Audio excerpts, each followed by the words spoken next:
حي على الفلاح.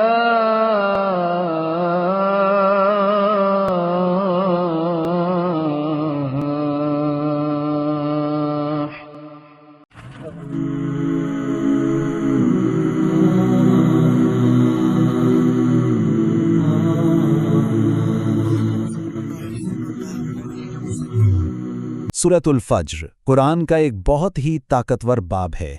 ये कायनात की निशानियों से बात शुरू करता है और फिर सीधा इंसानी नफ्सियात की गहराइयों में उतर जाता है।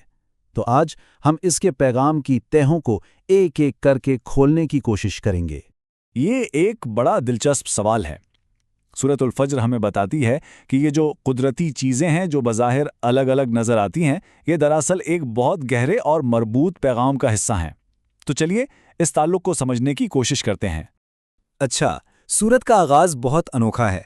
ये कोई सीधा सादा बयान नहीं, बल्कि कुछ पुरस्रार कस्मों से शुरू होती हैं जो कुदरती चीज़ों की बुनियाद पर उठाई गई हैं, और ये कस्में एक बहुत बड़ी हकीकत की तरफ इशारा कर रही हैं। सबसे पहली किस्म फज्र की है।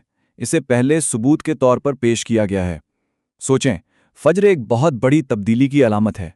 ये दुनियावी ज़िंदगी की रात के बाद आने वाले यौम हिसाब की सुबह का इशारा है, बिल्कुल वैसे ही जैसे हर अंधेरी रात के बाद सुबह की रोशनी आती है। इसके बाद 10 रातों की कसम है। मुफस्सिरीन इसकी तशरीह में कहते हैं कि इससे मुराद चांद के घटने और बढ़ने के अय्याम हैं, जो हमें ये सिखाते हैं कि हर चीज़ के लिए एक तयशुदा बतदरीज अमल है। मतलब हर काम अपने वक्त पर होता है, ना पहले ना बाद में। फिर कसम है जुफ्त और ताक की। ये कायनात की तख्लीक के एक बुनियादी उसूल की तरफ इशारा है कि हर चीज़ जोड़ों में बनाई गई है और ये जोड़े अपने आप में नामुकम्मल हैं। ये इस बात की दलील है कि इन सब को बनाने वाला एक है, वाहिद और कामिल, और इसीलिए इस दुनिया को मुकम्मल करने के लिए एक आखिरी दिन यानी योम हिसाब ज़रूरी है।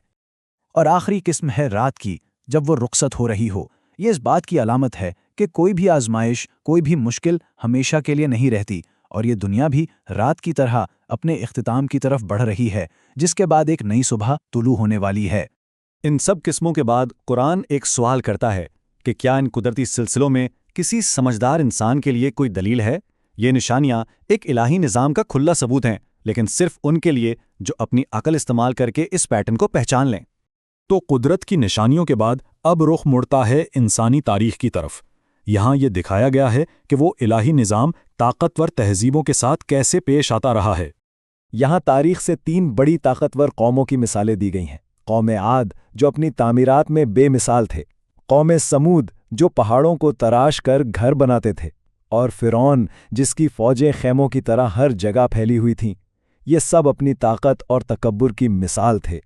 और फिर आती है ये आयत जो इस सूरत के मरकज़ी पैगाम में से है, बेशक तुम्हारा रब घात में है। इसका मतलब ये है कि अल्लाह कौमों को ढील तो देता है, मोहलत देता है, लेकिन वो हमेशा देख रहा है। कोई भी उसके इख्तियार से बाहर नहीं जा सकता।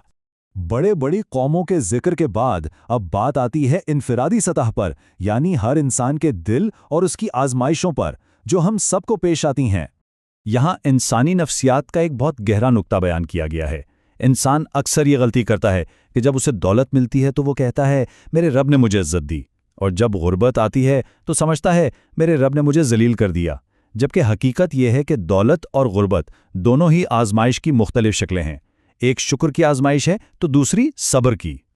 और जब इंसान इस आजमाइश में नाकाम होता है तो उससे माशरती बुराइयां जन्म लेती हैं।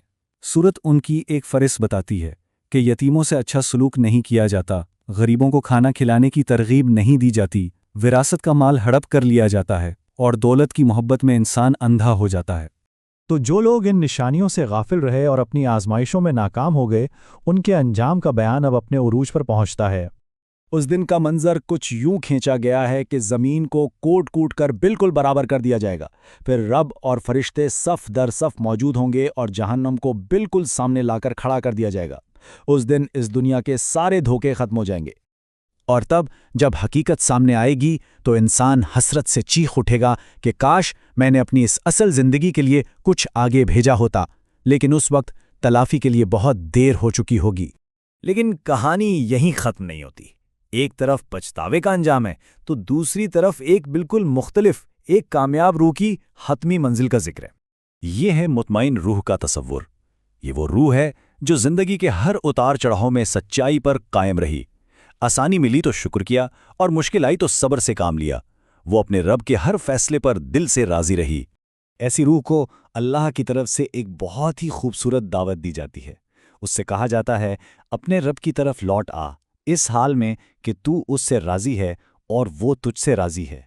ये खालिक और मखलूक के दरमियान एक मुकम्मल इत्मीनान का रिश्ता है।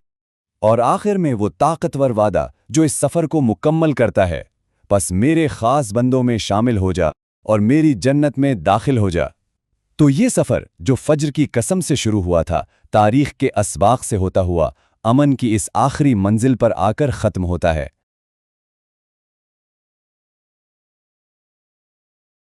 इमाम मालिक रहमहुल्लाह ताला का कौल है, दुनिया में कोई ऐसा शख्स नहीं है कि जिससे इख्तलाफ ना हो सके, सवाए आप सल्लल्लाहु अलैहि वसल्लम के।